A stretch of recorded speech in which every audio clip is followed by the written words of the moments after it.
Traité du purgatoire de la bienheureuse Catherine Fiesca Adorn. Chapitre 13.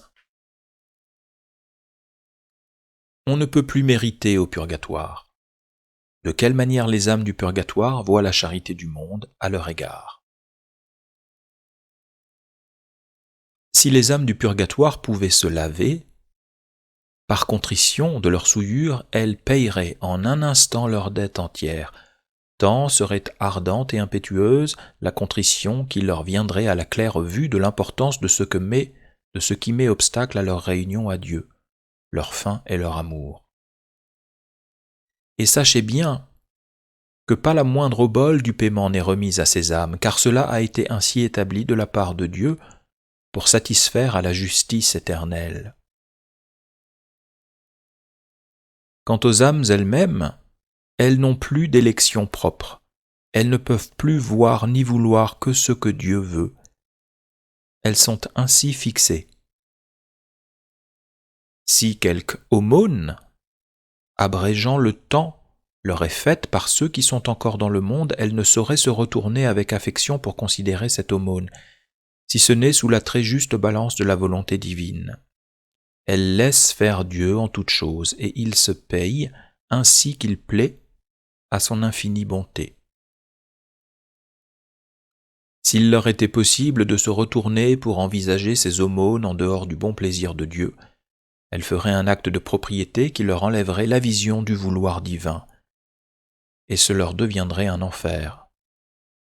Elles reçoivent ainsi dans l'immobilité tout ce que Dieu leur donne, et ni plaisir, ni contentement, ni peine ne peuvent jamais les faire se replier sur elles-mêmes.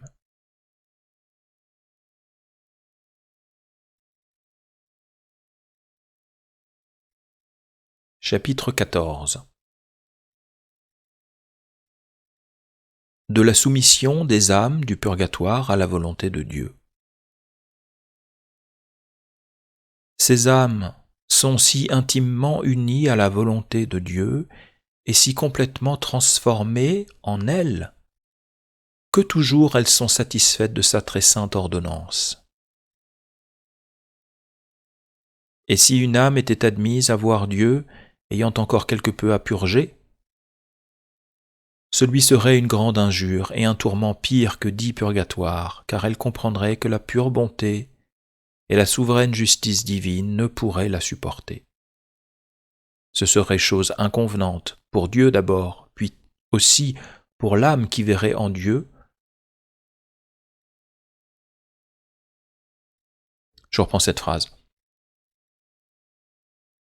Ce serait chose inconvenante pour Dieu d'abord, puis aussi pour l'âme qui verrait que Dieu n'est pas pleinement satisfait. Cette âme, s'il lui manquait un seul petit instant d'expiation, en éprouverait un tourment intolérable, et elle irait plutôt en 1000 enfers pour s'enlever ce peu de rouille que de se tenir en la présence de Dieu sans être entièrement purifiée.